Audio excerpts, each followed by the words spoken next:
Muy buenas noches con todos. Mi nombre es Javier Aguilar y me voy a tocar presentar al profesor Mark Turner para darnos esta charla inaugural titulada, si no me equivoco, bueno, que va acerca de la historia de este sujeto llamado Perú. A ver, el profesor Mark Turner es asociado de Historia y Antropología en la Universidad de Florida. Ha sido investigador asociado del IEP, Instituto de Estudios Peruanos, y en el Colegio de México, además de profesor visitante en la Universidad Nacional Mayor de San Marcos y en la Pontificia Universidad Católica del Perú.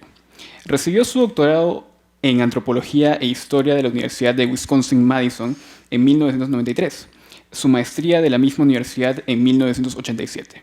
Se unió al Departamento de Historia de la Universidad de Florida en el 93, después de dictar en el City College de Nueva York.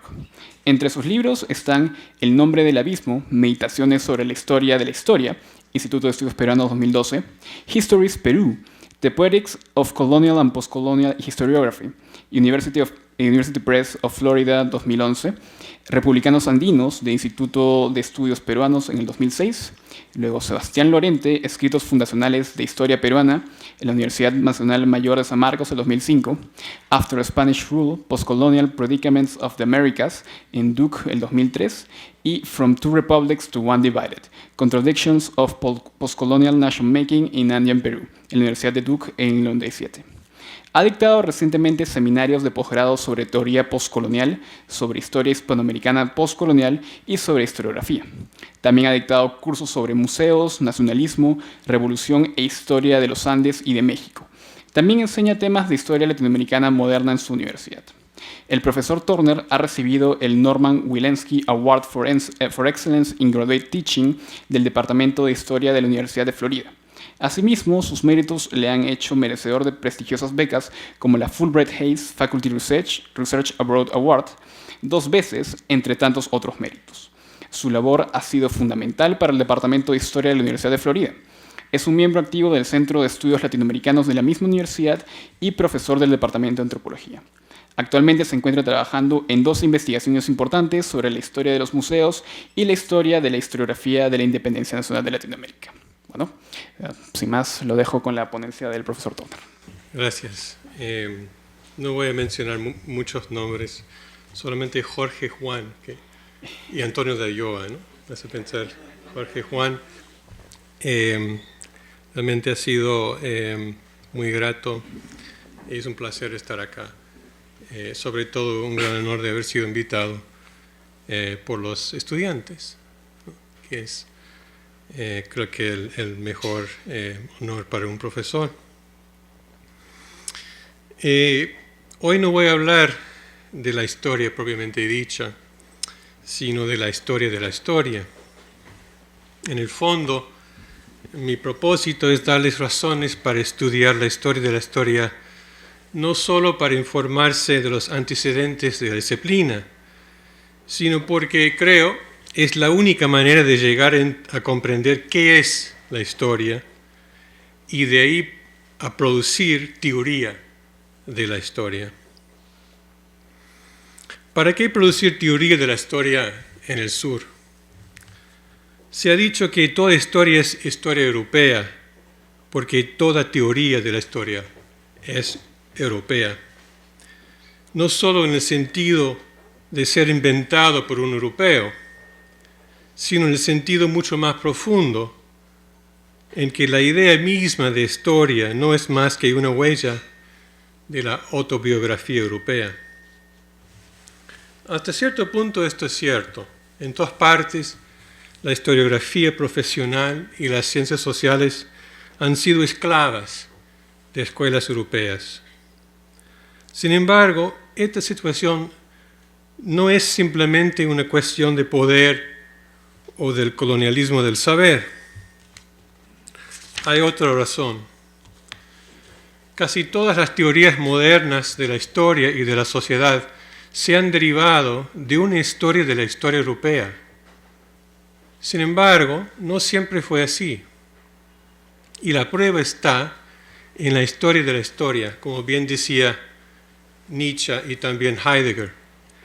Toda la crítica nietzscheana y heideggeriana del historicismo, que incluye Edmundo Gormen, Jacques Rancière, Koselleck, White y otros, está potenciada por una aguda revisión de la historia del pensamiento histórico. En nuestro caso concreto, hay buenas razones para pensar que la historia peruana también ofrece posibilidades para teorizar la historia. Doy un par de ejemplos para comenzar. Hace 2 siglos, Hipólito Unanue tuvo que desmentir con ironía no solo el llamado ideal griego de la estética europea, sino también su historicismo universalizante y su teoría de climas, que desde luego ubicaba al norte de Europa en la cima de las civilizaciones y razas. En cuanto al primer prejuicio, Unanue contesta que, y ahora cito, en esta América meridional son comunes los ojos grandes, negros y animados de fuego, de que se pagaban tanto los artistas griegos como un gran punto de belleza de ambos sexos, que en todos sus bustos y medallas los ojos son mayores que en los de los antiguos romanos. Sigue Unanue que los ojos de las llamas andinas tal vez sean aún más grandes, tengan pestañas más gruesas y sean, al menos, tan bellas como los legendarios antílopes, con los que a menudo se comparaba a las hermosas mujeres africanas de la antigüedad. ¿Quién podía negar, preguntaba Unanue, la afamada belleza de la limeña? ¿No eran sus ojos oscuros y grandes como los de la llama? Signo de la belleza griega utilizada por los europeos para medir el mundo. En el mismo sentido, y recogiendo la vieja tesis árabe, Unanue propone que, ahora cito, las vicisitudes de la historia de la civilización les dan a Asia y África los roles primordiales en el cultivo de las artes y ciencias. Estas artes llegaron tarde a la provinciana y Nueva Europa por vía de Andalucía, eventual lugar de destierro de nuestro Inca Garcilaso de la Vega. En América Meridional, en cambio, para Unanue la civilización tenía varias raíces cruzadas, andina, mediterránea y africana. Pero hay más. El Perú es mucho más universal que cualquier país europeo porque reúne todas las razas y todos los climas.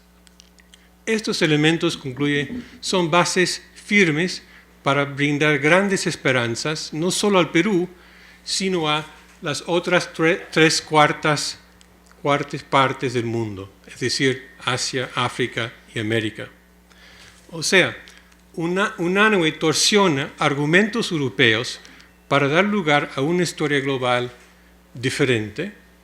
Estamos hablando de fines del siglo XVIII. Cito Unanue no para elogiar la epistemología patriótica criolla de fines del siglo XVIII, sino para conducirnos a la pregunta que me preocupa hoy. ¿Cómo teorizar la historia desde un lugar como el Perú? Otra vez volvemos a la historia de la historia. Hace 3 siglos, Peralta nos ofreció otra pista. Al parecer es el único sujeto colonial americano que escribe una historia de la metrópoli. Pero su historia de España es en realidad una profecía poética al estilo de Virgilio para el futuro del Perú. La Lima de Peralta era el fénix político de su propio imperio moderno, un nuevo sitio de conocimiento histórico que ahora aspiraba a ser un centro de una nueva poética histórica.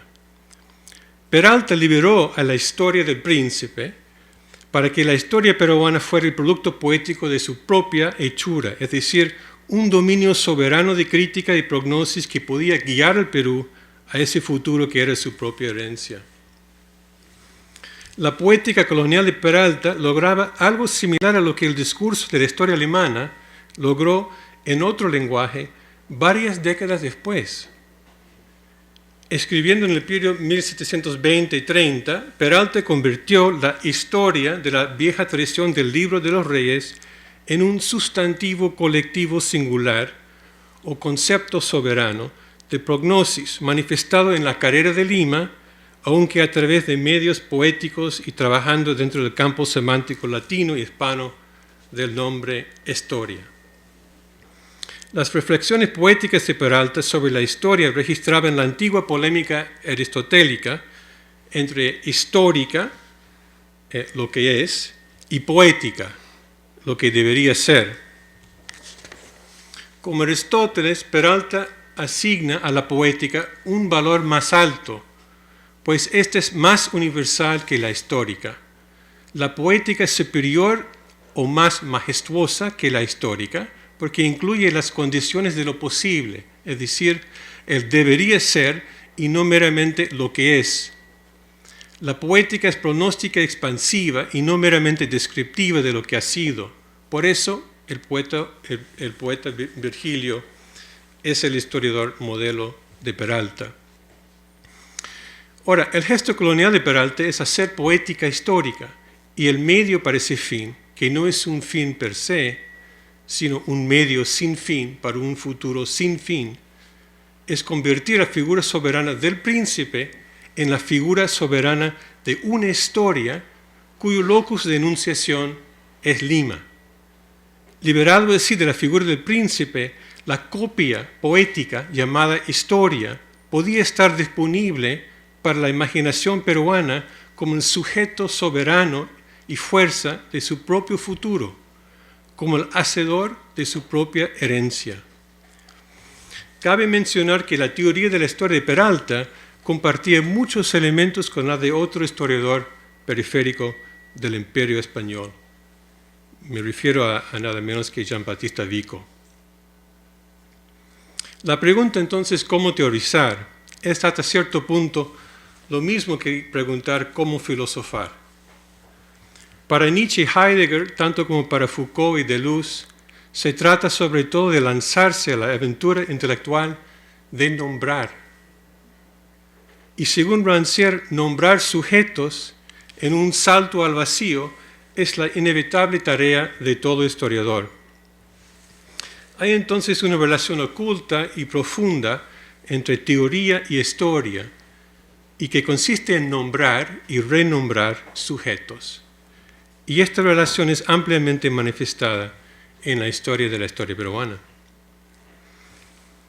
Antes de relatar algunos episodios de la historia peruana de nombrar su propio sujeto para pensarse y historiarse, quiero aclarar mi propósito. No se trata de averiguar el verdadero origen del nombre, como si eso fuera posible o incluso interesante. Los nombres no nombren orígenes, nombren vacíos, nombren acontecimientos, nombren sujetos, nombren invenciones. Por eso tuvo razón el gran maestro Raúl Porras Barrenechea cuando concluyó que, y ahora cito, el nombre del Perú no significa pues ni río, ni valle, ni ron o troje, y mucho menos es derivación de Ofir. No es palabra quechua ni caribe, sino indohispana o mestiza. No tiene explicación en lengua castellana, ni tampoco en la antillana, ni en la lengua general de los incas, como la atestiguan Garcilaso y su propia fonética enfática, que lleva una entraña india invadida por la sonoridad castellana. Y aunque no tenga traducción en los vocabularios de las lenguas indígenas ni en los léxicos españoles, tiene el más rico contenido histórico y espiritual. Es anuncio de leyenda y de riqueza, es fruto mestizo brotado de la tierra y de la aventura, y geográficamente significa tierras que demoran al sur. Es la síntesis de todas las leyendas de la riqueza austral. Por ello, cantaría el poeta limeño de las armas antárticas en su verso de clásica prestancia, este Perú antártico famoso.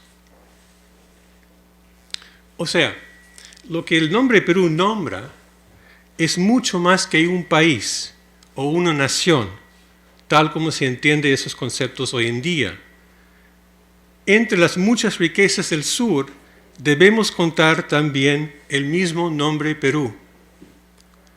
Este maravilloso nombre envuelve toda una historia de la historia global y también, como decía Jorge Basadre, una teoría. Y también, como decía Basadre, toda la historia peruana comienza y termina con ese nombre. Heidegger decía que todo comienzo era un eco, un retorno, y Basadre estaba de acuerdo. Pero ¿un eco de qué? Para Basadre la respuesta era contundente, el nombre. El Perú no era solamente, como siempre decía, una pascaliana apuesta por el sí, sino una apuesta de segundo orden, es decir, una apuesta por las apuestas por el nombre Perú, que en sí mismo también es una apuesta. Para Basadre la historia peruana no es más que una serie de apuestas, comenzando con la apuesta de Inca Garcilaso y proyectándose hacia todos los ecos, es decir, todas las apuestas venideras por el nombre Perú.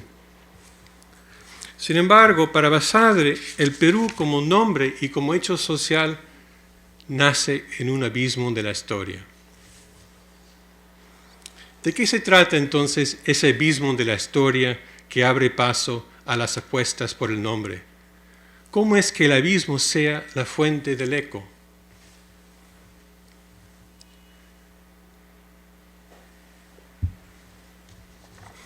Volvemos entonces al abismo, siempre guiados por las palabras del Inca Garcilaso. Ahora otra cita porque me encanta esto, es tan poético. Un navío de estos subió más que los otros y pasó la línea equinoccial a la parte del sur. Ustedes ya lo tienen todo grabado en la mente esto, ¿no? No lo tengo que leer. Es la Biblia. Navegando costa a costa como se navegaba entonces por aquel viaje, vio un indio que a la boca de un río, de muchos que por toda aquella tierra entran en la mar, estaba pescando.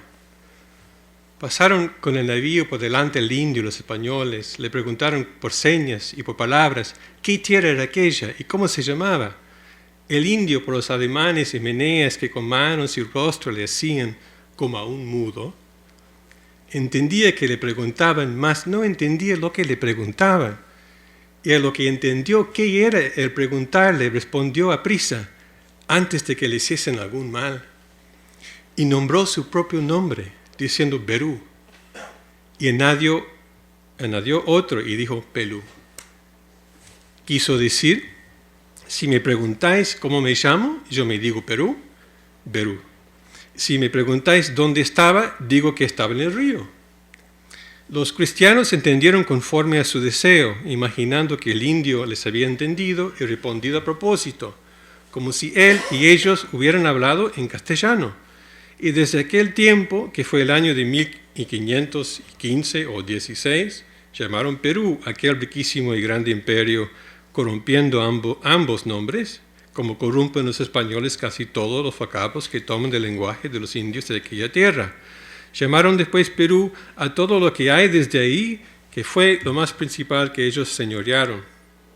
Este es el principio origen del nombre Perú, tan famoso en el mundo y con razón famoso, pues a todo él ha llenado de oro y plata y perlas y piedras preciosas.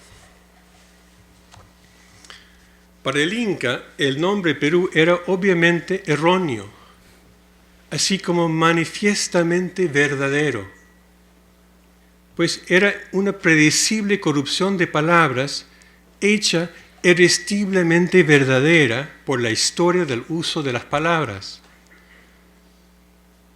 Hacia inicios del siglo XVII, el origen del nombre de Perú se hacía confuso debido a las corrupciones de la traducción, la repetición del error y un profundo olvido.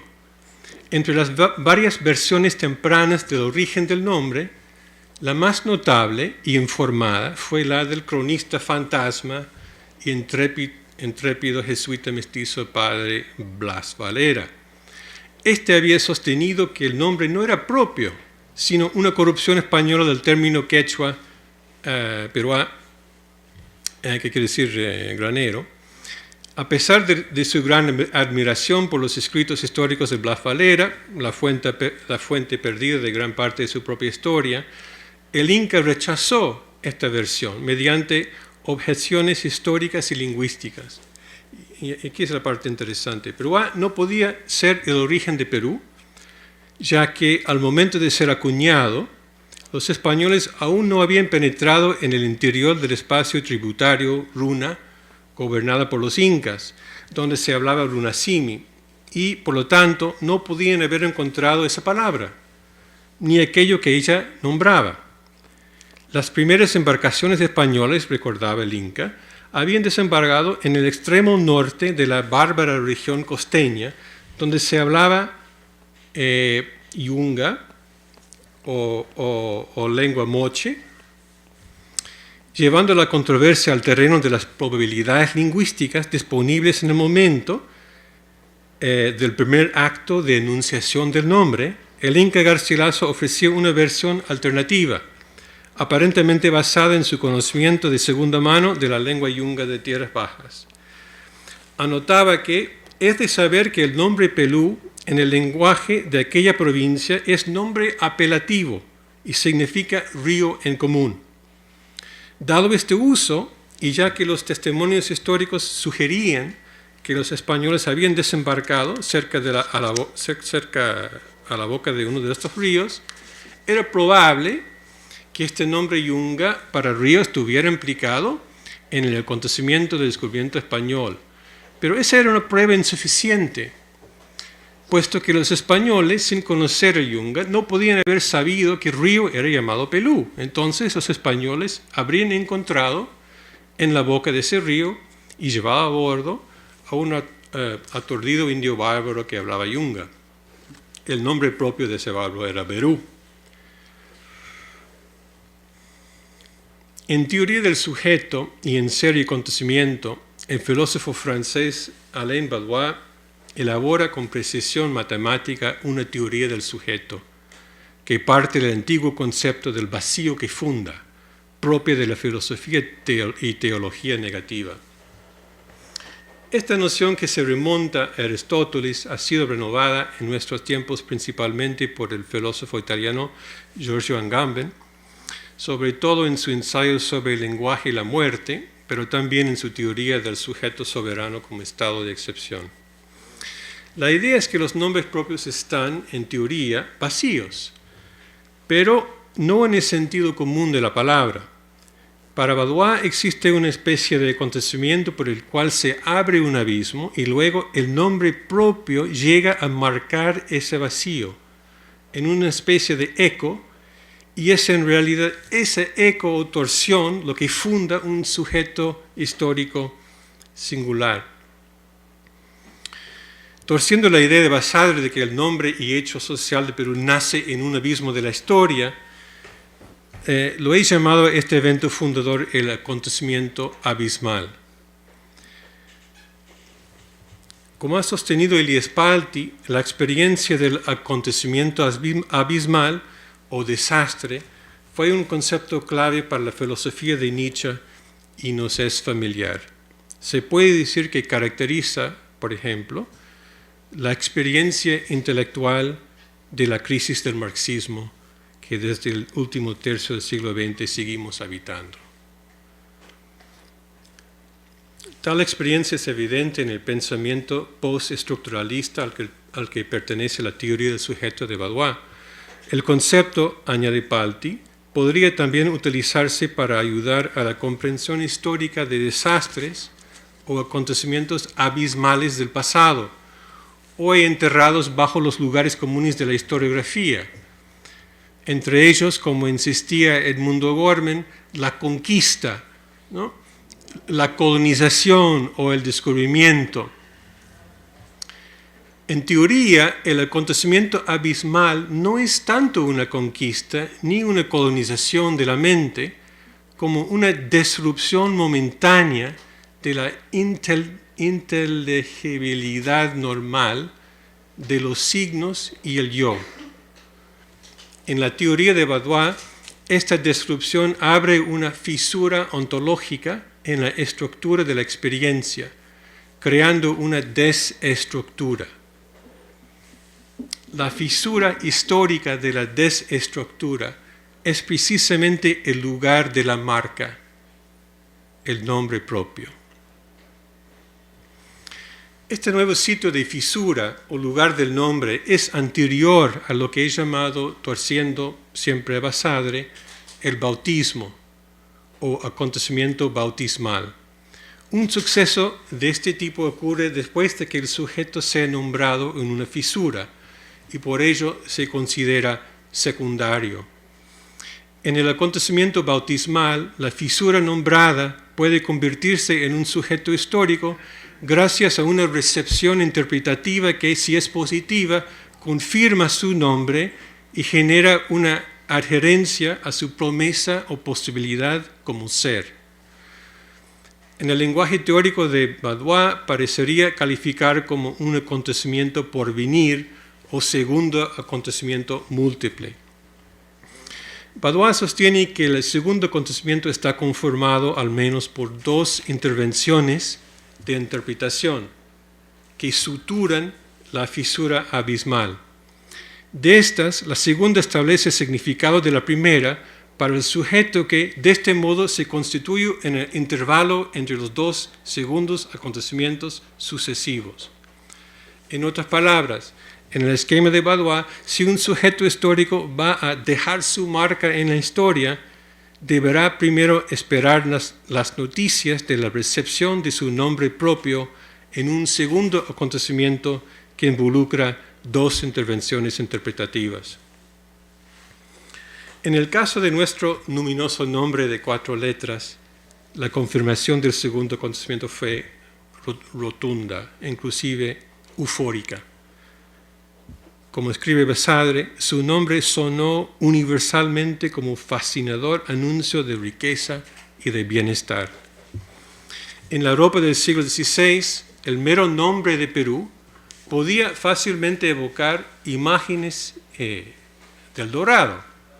La proverbial frase «poseer el Perú» se acuñó rápidamente en España para referirse a hombres extraordinariamente acaudalados, intrépidos y influyentes. Y se adelantó más de 2 siglos ese otro famoso y ahora más recordado proverbio español sobre el nuevo mundo, que es hacer la América, ¿no? Es decir, hacerse rico en América. Pero más exhilarante aún era la exuberante exclamación «vale un Perú», que aún puede ser escuchada, ¿no?, en el Perú de hoy y en otros países sudamericanos como Argentina.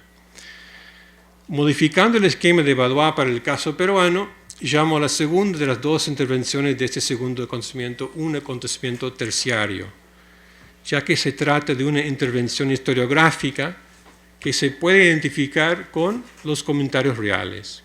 En efecto, este emerge como comentario sobre las fuentes primarias y secundarias que dan cuenta del acontecimiento abismal. En ese sentido, el acontecimiento terciario puede ser reconocido como lo que Roland Barthes llamó la performance inaugural del historiador o poeta. Los grandes ejemplos son Homero y Heródoto en la tradición occidental, que de esa manera dota a su historia de una estructura mitopoética duradera. Esta clase de performance inaugural es inherente a toda tradición historiográfica. Como afirman los filósofos de la historia Jacques Rancière y Michel de Certeau, la historia está fundada sobre una doble ausencia. Por un lado, su condición de posibilidad creativa y contenciosa es el vacío entre las palabras y las cosas, entre los nombres y aquello que denominan. Por otro lado, dicha posibilidad es engendrada por la muerte, es decir, por el abismo de olvido y distanciamiento que amenaza con separar el pasado del presente. Frente a esa doble ausencia, la historia realiza un salto al vacío poético o literario. Este salto traza y sutura el corte entre las palabras y las cosas, entre el pasado y el presente. Este salto de la historia, anota Rancière, siempre se realiza sobre las alas de la firma, la marca de su identidad, el nombre propio. En la literatura como en la historia, no es al describir que las palabras adquieren su poder, es al nombrar, llamar, comandar, intrigar y seducir, que se hunden en la naturalidad de existencias, ponen a humanos en camino, los separan y unen en comunidades. En nuestro caso, el salto al vacío que realiza el Inca Garcilaso está facilitado por el nombre propio de la figura del bárbaro, que funciona como intermediario entre dos imperios. Perú es, en primera instancia, la conjunción contingente de la enunciación de las palabras Berú y Pelú en la boca de Berú, ocurrido en la boca de Pelú, no solo en los deseosos oídos de pilotos españoles, sino también y sobre todo en los deseosos oídos del Inca Garcilaso. Esta coyuntura y acontecimiento de nominación fue inventado y confirmado retrospectivamente por el segundo y tercer acontecimiento. Como hemos visto, el segundo acontecimiento fue la recepción entusiasta del nombre en Europa, y el acontecimiento tercero o terciario, la prueba exegética ofrecida por el Inca Garcilaso de que el nombre tenía sentido en términos históricos y lingüísticos. Fue este acontecimiento terciario el que fundaría la historia peruana. ¿En qué consistía este acontecimiento terciario? Siguiendo en esto a Blas Valera y a otro gigante de la producción académica peruanista, el padre José de Acosta, el Inca Garcilaso confirmaba que en Perú los nombres Perú y Nueva Castilla eran anunciados solo por españoles. Aunque Perú era el nombre preferido en Europa, era un poco común entre los nativos de la provincia 60 años después del contacto, porque en su lenguaje no tuvieron nombre genérico para nombrar en conjunto los reinos y provincias que los reyes naturales señorearon, como decir España, Italia o Francia, que contienen en sí muchas provincias. Sí que Garcilaso supieron nombrar cada provincia por su propio nombre, pero nombre propio que significase todo el reino junto, no lo tuvieron.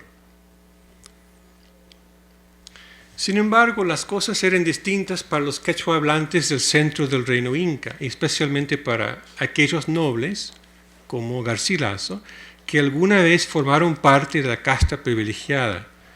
En la lengua franca del Inca, ese reino o unión llamaban Tahuantinsuyo, que quiere decir las cuatro partes del mundo, conquistado y sujeto al imperio de los reyes incas.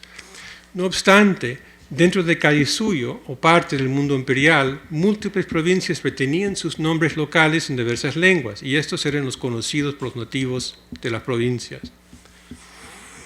Entonces, por un accidente de la geografía y la historia, el nombre Perú sonó fascinador en Europa mucho antes de que los conquistadores españoles encontraron a las élites o graneros incas. Pero no fue solo una cuestión de identidad equivocada. Tahuantinsuyo no era, hablando estrictamente, el nombre propio de un territorio, sino un término imperial universal para el mundo civilizado o conquistado, como explicaba el Inca Garcilaso, que resonaba desde arriba y desde el centro. Pero mientras él escribía su historia desde el destierro andaluz, esto ya no era cierto. Cusco ya no era el ombligo del mundo. Lima, la nueva ciudad de los reyes, era ahora el emergente centro. A través de Lima, el nuevo mundo al que pertenecía Perú ahora se asociaba al mucho más vasto universo de ambos mundos de la cristiandad. Este era gobernado por el representante terrenal del rey de reyes y por nuestros reyes de Castilla. La era del universo limitado llamado Tahuantinsuyo había llegado a un final providencial, el que a su vez daba inicio a la era ilimitada del Perú. Entonces, entre la vieja pero falsa universalidad del Tahuantinsuyo y la nueva y verdadera del Perú, emerge una historia cosmopolita y colonial, o para crear un neologismo, cosmocolonial. El sujeto histórico llamado Perú era uno de los primeros frutos de esta nueva y global historia. Como en la antigua era de Alejandro el Grande y los historiadores universales helénicos, el universo conocido se había expandido repentinamente, pero esta vez la expansión era verdaderamente global. Como una tierra propiamente nombrada, dotada de reinos y provincias, y me parece que ese es el origen de ese título, el Perú ahora estaba, al menos en la imaginación histórica y política, en igual pie semántico que España, Italia y Francia. Es más, el destino del Perú estaba siendo supervisado personalmente nada menos que por la impresionante Marte español, la Virgen Celestial, Reina del cielo y de la tierra y Madre del Rey de Reyes, pues ella se había aparecido en toda su gloria en los cielos del Cusco para asegurarse el triunfo de la fe. En agradecida reciprocidad, pero también en un sutil gesto de crítica, el Inca Garcilaso dedicó la segunda parte de los comentarios reales no al emperador, como era debido, sino a la Virgen María. Ahora, esta sería la Madre Universal de los peruanos, quienes habían quedado bajo una mundana madrastra. Inclusive el eventual autor del insuperable, ingenioso hidalgo Don Quijote de la Mancha respondió al maravilloso llamado del nombre del Perú, aunque su solicitud fuera rechazada porque había perdido un brazo en la batalla de Lepanto. Una vez más, en este caso, la pérdida de la historia fue la ganancia de la poética, pues como señala Thomas Cummins, las creaciones de la literatura también podían aparecer en la carne de la historia. Dejando a su autor atrás, Sancho Panza y Don Quijote cruzaron el Atlántico, llegando al Perú en 1607. Pronto fueron presionados a subirse al escenario como figuras teatrales en lo que seguramente fueron estupendas representaciones de la conquista española de los incas. Todo esto no fue fábula caballeresca. El nombre del asombrado indio escritural del Inca Garcilaso, sorprendido pescando en el río, en el cabo del mundo, se mezclaría armoniosamente en las corrientes de la imaginación literaria renacentista. Pero gracias a las habilidades literarias y exegéticas del Inca Garcilaso, el sujeto epónimo, Berú, ha permanecido como una huella curiosa que es extraña y reveladora al mismo tiempo. La presentación de esta figura hermenéutica en las páginas iniciales de los comentarios reales proporciona mucho más que un ensayo del método del autor. En realidad, Berú es la llave que abre el cofre del tesoro mitopoético que se encuentra en el fondo del océano del texto.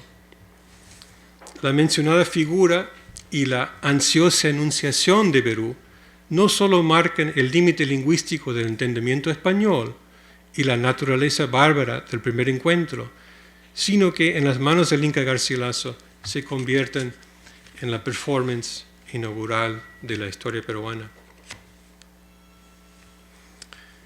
¿Están conmigo? ¿Cómo vamos? ¿Sí? ¿Están dormidos? No. Bien. Siempre me imagino esto de la marca Perú, ¿no? O sea, yo pongo abajo unos negros, ¿no? Entonces, la marca Perú. De hecho, la conjunción mitohistórica de Berú y Pelú en Perú satisfizo el requisito narrativo de la historia de que su sujeto debía tener un nombre propio con un futuro entre una comunidad de lectores. Lo hizo no solo en virtud a una hábil exégesis mestiza, sino también recurriendo literariamente a la tradición mitopoética clásica de bautizar al descubrir, basada en la antigua costumbre según la cual los ríos y los reyes podían escribir sus nombres en la tierra. Esa tradición se remonta a Heródoto. Como nos hace saber el Inca Garcilaso, las bocas de los grandes ríos y las de los indios habían resonado en la imaginación española renacentista conforme a su deseo.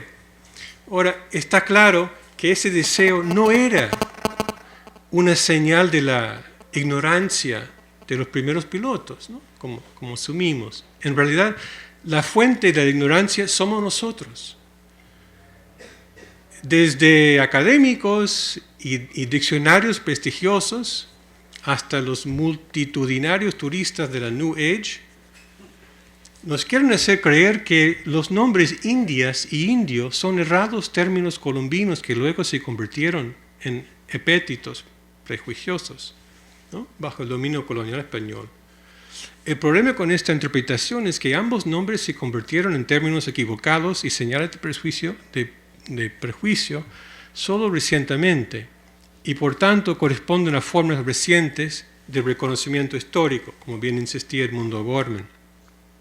Como nombre de historia, sin embargo, Indias era tan verdadero como India. Como explicaba el padre Acosta, y así los españoles igualmente llamamos Indias al Perú y a México y a la China y a Malaca y al Brasil. Y de cualquier parte de estas que vengan cartas, decimos que son cartas de las Indias, siendo las dichas tierras y reinos de inmensa distancia y diversidad entre sí. Aunque tampoco se puede negar que el nombre de India se tome de la India oriental, y porque cerca de los antiguos esa India se celebraba por tierra remotísima. De ahí viene que esta otra tierra tan remota, cuando se descubrió, la llamaron también India, por ser tan apartada como tenida por el cabo del mundo. Y así llaman indios a los que moran en el cabo del mundo. Las palabras del padre Acosta revelan que el nombre propio clásico de India se había convertido en el nombre apelativo colonial renacentista de Indias. El nombre del cabo del mundo era ahora plural, genérico, repetido, de escala global, pues Carlos V había empujado los límites del imperio mediterráneo más allá de las columnas de Hércules hasta los confines indios del orbe moderno. El deseo que llevó a los hispanohablantes de esta temprana edad moderna a nombrar Indias a los nuevos cabos del mundo era históricamente verdadero, de la manera más moderna e imperial imaginable. El que los habitantes del Perú, México o China fueran llamados indios de ninguna manera se debió a la repetición mecánica de un término equivocado, acuñado por un caprichoso piloto llamado Colón. Por el contrario, la dispersión del apelativo indios marcaba y marca el repetido horizonte de una modernidad colonial global que aún no ha alcanzado su límite. La huella fundacional de esta historia estuvo marcada por la figura del sujeto indio. Y este sujeto indio que se repite por doquier es la huella fundadora de la historia moderna. Sin embargo, para convertirse en sujetos propios de una historia propia, los receptores de esa moderna dispersión colonial del nombre antiguo indio requerían un acto discursivo fundador. En efecto, este fue posible gracias a la repetición moderna de una antigua costumbre historiográfica, cuya historia sería luego trazada por Peralta. El padre Acosta había escrito: ha sido costumbre, estoy citando, muy ordinaria en estos descubrimientos del Nuevo Mundo, poner nombres a las tierras y puertos de la ocasión que se les ofrecía, y así se entiende haber pasado en nombrar a este reino Perú. Acá es opinión que de un río en que a los principios dieron los españoles, llamado por los naturales Perú, intitularon toda esta tierra Perú. Y es argumento de esto que los indios naturales de Perú ni usan ni saben tal nombre de su tierra. Ahora, al asumir que Perú tomó su nombre del río, que fue el sitio del descubrimiento, el padre Acosta estaba siguiendo una antigua convención historiográfica. y poética de orígenes clásicos. El Inca Garcilaso seguía la misma tradición. El nombre de la otra India, del padre Acosta, se había derivado del perteneciente al río Indus, como sabemos, es decir, del nombre apelativo sánscrito, Sindhu, que podría traducirse como río en general, es igual que Perú. Este río había escrito su nombre en el rico territorio de India, así como en el amplio mar al que desembocaban sus afluentes. La misma costumbre antigua y la misma verdad verosímil neoplatonista también se había revelado en la antigua historia de Iberia, ya que esa península había tomado el nombre del río Iberus, ¿no? El Ebro, a su vez nombrado por los griegos y probablemente enunciado por necesidad hermenéutica por un hablante nativo de vasco. Así que Iberia, India, Perú, es lo mismo. Pero el sabio educado padre, de acuerdo con Inca Garcilaso, cometió un pequeño error. La primera enunciación no pudo haber sido Perú, ya que ese no era el nombre apelativo para río en la lengua de la costa. Entonces el Inca Garcilaso revela que el nombre enunciado por Perú en el lugar del primer desembarco español significaba río en común, como en esos otros casos. La solución verosímil o neoplatonista del Inca, que concordaba con lo que se conocía, era poner Pelú en la boca de un sujeto nativo propiamente nombrado y ubicar a ese sujeto en el río en común en el momento histórico fundacional de la ansiedad producida por el descubrimiento. Ese es el origen de Perú.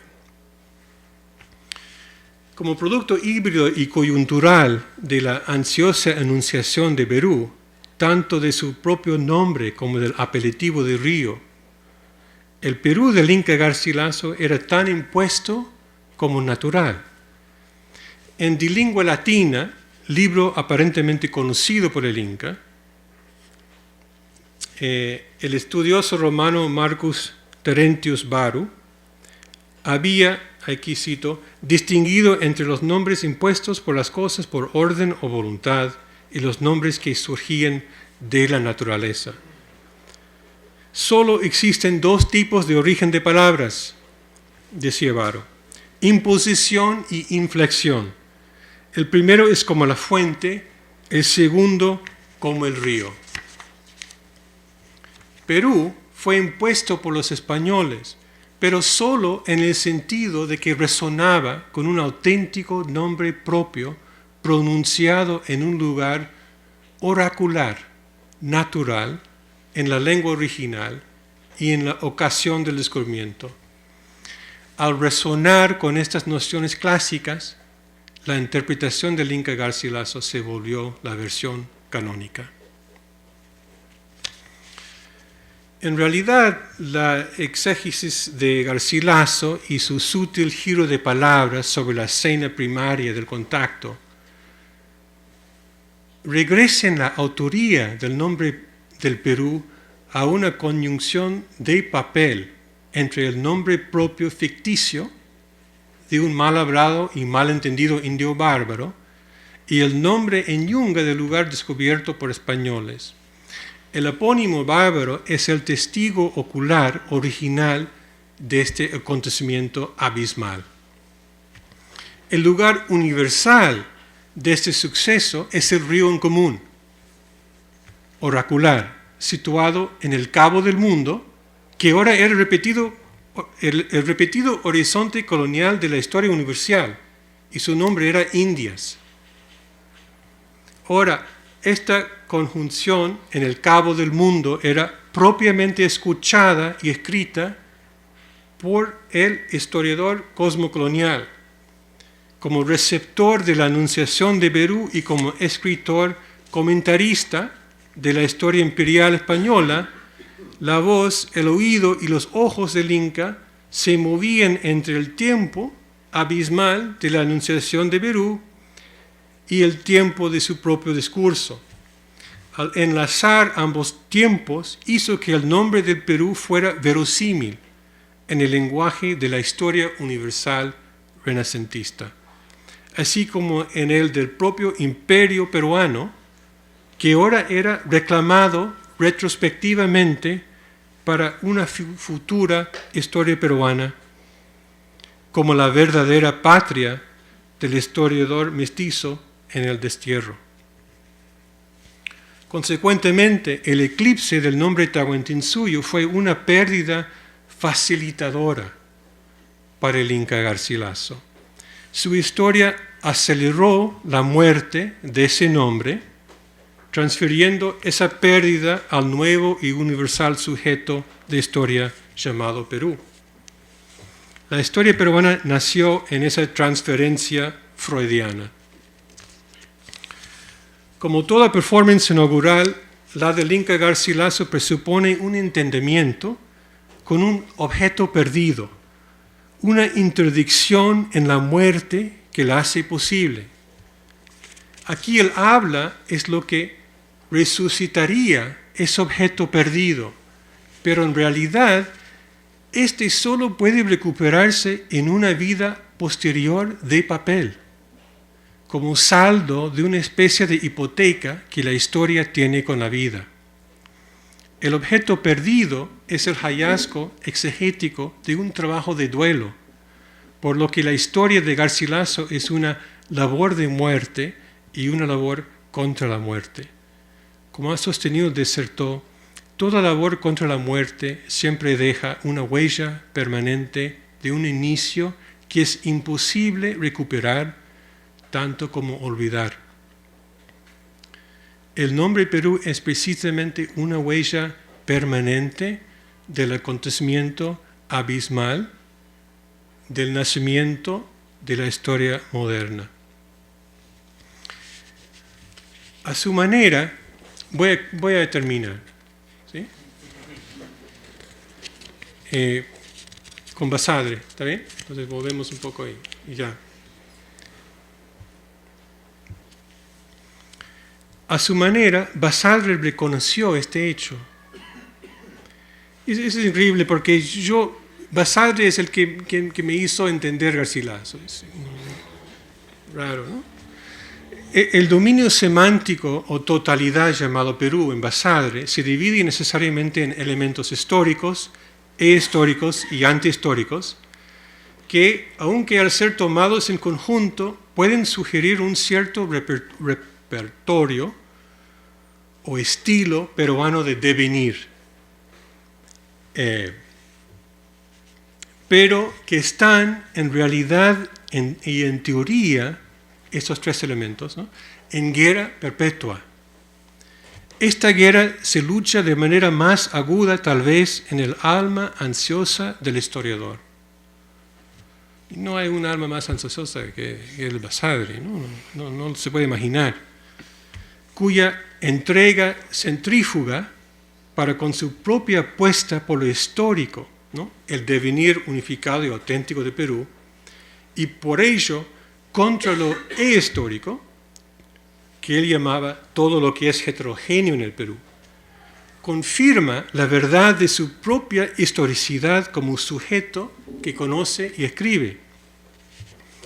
Confirmado de esa manera, sin embargo, el yo historicista que conoce debe admitir que su alma es peligrosamente plural, puesto que está hecha en el Perú. Como el propio Perú, el alma del sujeto peruano que conoce también está habitado por los signos no historiables o aún no historiados de lo histórico y por las voces audibles pero peligrosas de lo antihistórico, lo que Basadre llamaba los derotistas, ¿no?, los aduladores de Europa, etc., ¿no?, para quienes la historia es una carga, ¿no?, el Perú leproso, etc., ¿no?, González Prada, ¿no?, en particular. De muchas maneras, el historicismo de Basadre es un baluarte filosófico contra estas señales y voces, es decir, contra la cacofonía entrópica que fácilmente se puede imaginar y experimentar, ¿no?, que ese Perú postcolonial, aquí para llegar al río Agüero, ¿no? Sin duda, el ansioso impulso de la obra de Basadre se desprende en parte de la lectura del historiador de su propia experiencia de vida, ¿no? La que le sugería que el Perú era una cosa hermosa, pero frágil, una patria invisible, de querer intencional, bajo el constante ataque de las ignorantes fuerzas del olvido y la división. Por cierto, el léxico de Basadre abraza el lenguaje evolucionista convencional. El Perú histórico es un desarrollo genético y también fenomenológico. El Perú es una entidad y ser con un modo histórico de devenir.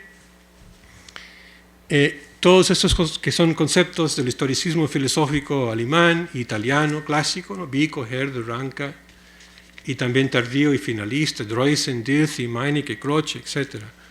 Es más, como Croce, Basadre sostenía que la teoría de la lección de historia era humanismo relativista. Pero tanto al inicio como al final, el humanismo relativista o historicismo de Basadre se concreta en una apuesta reflexiva y filosófica por la promesa y posibilidad de las apuestas pasadas, presentes y futuras por el nombre del Perú. Esto no es humanismo relativista.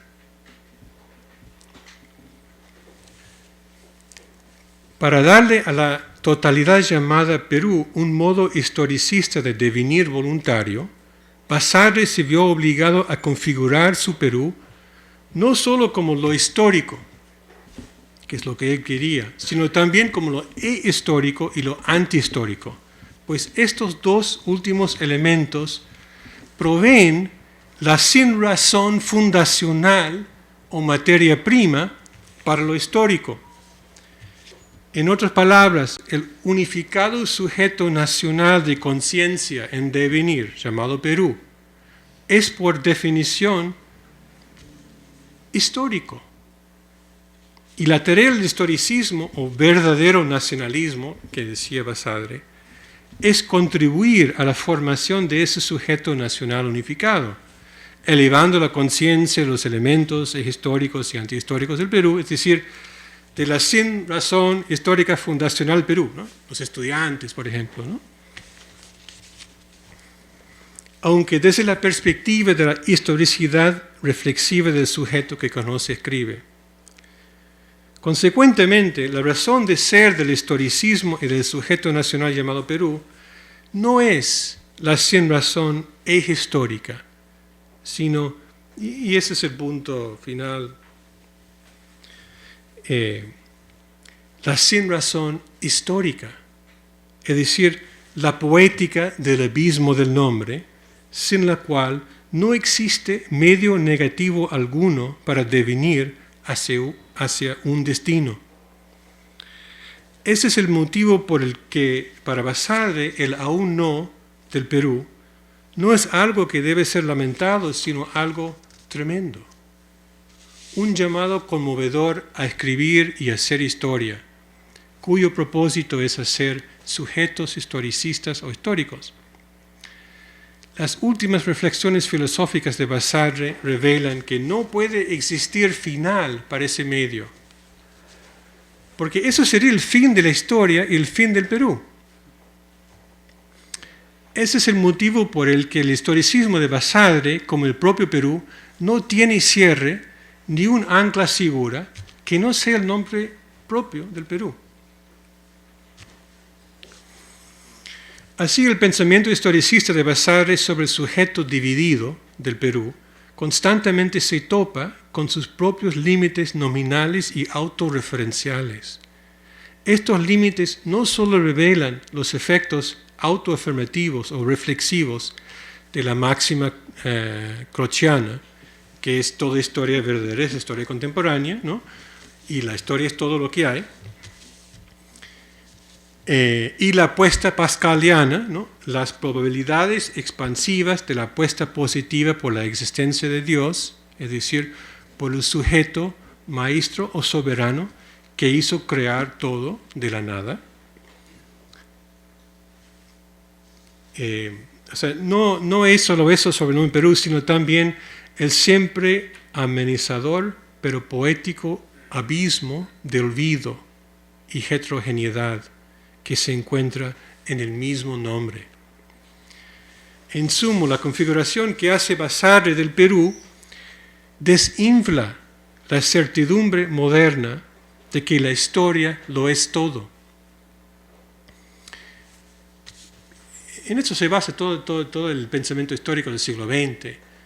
Y Basadre rompe con eso, es increíble, y nadie se ha dado cuenta de eso. Basadre es un postestructuralista, antes de su tiempo. La historia es al mismo tiempo más y menos que todo. Este más y menos es la consecuencia del hecho de que la historia no puede ser sino un discurso poético sobre aquel sujeto que presupone. Ese sujeto, como ya hemos visto, lleva el nombre del abismo. Gracias.